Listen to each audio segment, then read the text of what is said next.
ભાજપ પર જ નાખવાના. કોંગ્રેસ ના એમાં અમને નહીં ફાવે કારણ કે અમને 5 વર્ષ થયા. આ વિષયમાં મારી ટીખળ કરવા આવ્યો હતો અને એ કોંગ્રેસી હતો અને મારી પાસે ટીખળ કરી અને મને એમ કહે કે મત કોને આપવાના છે. એલા ભાઈ, હું તારી પાસે ગમે તેટલું કરું, હું તને ગમે તેટલું કહું, તું ભારતીય જનતા પાર્ટીને મત આપવાનો નથી, કોંગ્રેસને જ મત આપવાનો છો. અને તું જે વસ્તુ ટીખળ કરવા આવ્યો છો એ આ તારી ટીખળ છે. હું ચુસ્ત હિન્દુવાદી કાર્યકર્તા છું અને આરએસએસનો સ્વયંસેવક છું. મારા રગે રગમાં હિન્દુત્વનું લોહી વસે છે. આજે દલડીનો વિડીયો જે વાયરલ ભાઈ એમ કહે છે કે હું દલડીનો મુસલમાન છું. 20-25 વર્ષ પહેલાં એક દલડીમાં બનાવ બનેલો હતો કે વાઘાભાઈ કરીને જે માલધારી છે એની 20થી 30 વિધર્મીઓએ ગાયોની હત્યા કરી નાખેલ હતી. એ બાબતમાં અમે પછી આખી ટીમ ત્યાં દલડી ગયા હતા. એ દલડી જઈ અને અમે હંગામો કર્યો હતો કે આ જે પણ વિધર્મીઓએ જે ગાય માતાઓની હત્યા કરી છે એના ઉપર કાયદેસર રીતે કાર્યવાહી થવી જોઈએ. એમાં અમારી એ ટીમમાં એ વખતે અમરસિંહભાઈ મઢવી હતા, મોનાભાઈ માલધારી હતા, ગૌતમભાઈ ખાંડેખા હતા અને બીજા ઘણા બધા અન્ય લોકો હતા. ત્યારે એ દલડીના જે વિધર્મી લોકો હતા એ લોકો પણ આમાં સંડોવાયેલા હતા. એટલે દલડીની વાત કરી તો દલડીના મુસ્લિમ સમાજ કોઈ દી ભાજપને મત આપે નહીં.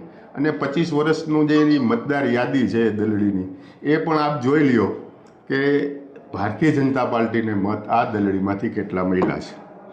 બીજું વાત એ છે કે હું 2002થી મારા પત્ની લડતા હતા ધારાસભ્ય તરીકે, હું પણ લડ્યો છું. અને હરેક વખતે મેં ગામડામાં સભામાં મેં એમ કીધેલું છે કે મને વિધર્મીઓ મત આપી મારી મતપેટીને તમે બગાડતા નહીં, અભડાવતા નહીં મતપેટીને. આવું મેં વારંવાર મારી સભામાં કીધેલું છે. અને આજ પણ હજી હું કહું છું કે મારે તમારા મત જોતા 2.25 લાખ મતદારો આ વિધાનસભા વિસ્તારમાં હિન્દુ સમાજના છે. હિન્દુ સમાજે મને ઘણો બધો પ્રેમ આપ્યો છે અને મારા ઉપર વિશ્વાસ રાખ્યો છે અને હિન્દુ સમાજ સતત મારી સાથે રહેલો છો.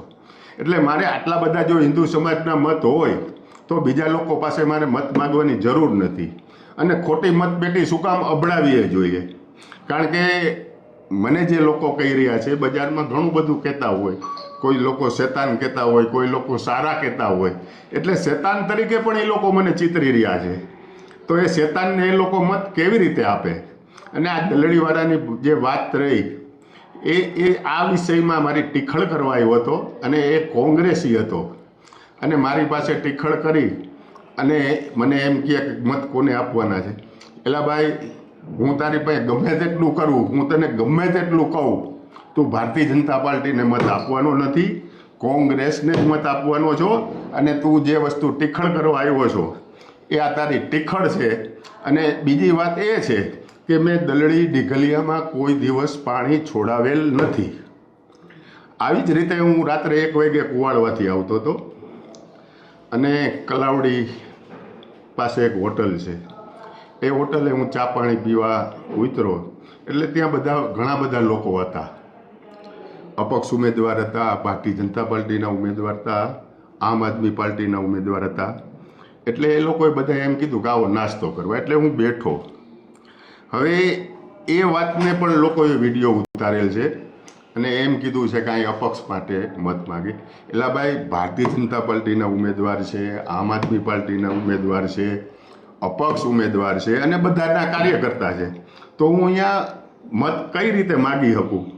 આ એક મને બદનામ કરવાનું કાવતરું છે અમુક તત્વોનું અને એ બદનામ કરવાનું કાવતરું ઘડી રહ્યા છે. પણ મારી પાસે પુરાવા છે કે ત્યાં આમ આદમી પાર્ટીનો ઉમેદવાર હતો, અપક્ષ ઉમેદવાર હતા અને ભારતીય જનતા પાર્ટીના ઉમેદવાર હતા. ભારતીય જનતા પાર્ટીનો રાજાવડલા સીટનો ઉમેદવાર ભાજપનો પણ ત્યાં હાજર હતો. એટલે આ લોકો જે બદનામ કરે છે અને હું વારંવાર હજી પણ હું કહું છું કે 2027માં ચૂંટણી લડવાનો છું. તેથી મને વિધર્મીઓએ મત ન આપે અને મતપેટી ન અબડાવે આ પણ વાત ચોક્કસ છે. મેં વિધાનસભામાં મુસ્લિમો પાસે કોઈ દી મત માગ્યા નથી. હું જ્યારે પણ ત્યારે લડ્યો ત્યારે એક પણ મુસ્લિમોને મેં કીધું નથી કે મને મત આપજો. 2.5 લાખ મતદારો છે. હું નરેન્દ્રભાઈ અને અમિતભાઈ શાહનો હનુમાન છું. જો એ મત ન માગી શકતા હોય, ભાઈ બંગાળમાં એમ કહે કે મારે મુસ્લિમના મત નથી જોતા. હું તો આ વસ્તુ તો હું 20 થી 25 વર્ષથી આ કહું છું કે ભાઈ મારે મુસ્લિમોના મત પેટીમાં આપીને આ મતપેટીએ ભળાવતા નહીં. બસ આ જ વાત છે, બીજી કોઈ વાત નથી. આ વિડીયો બનાવવા માટે થઈને જે વ્યક્તિ તમારી પાસે આવ્યો અને ત્યાર પછી જેણે આ વાયરલ કરવાનું કૃત્ય કર્યું એના વિરુદ્ધ કોઈ કાર્યવાહી કરવાનું તમે વિચારી રહ્યા છો ખરા, કે જાણી જોઈને તમારી છબી બગાડવા માટેનો પ્રયત્ન થયો છે? એટલે એ કોંગ્રેસનો માણસ હતો. એ કોંગ્રેસના માણસની પાછળ કોઈ પણ મારા વિરોધી તત્વો હોઈ શકે છે. અને હમણાં જ મેં વકીલ પાસે સલાહ માગી છે કે આના ઉપર શું થાય.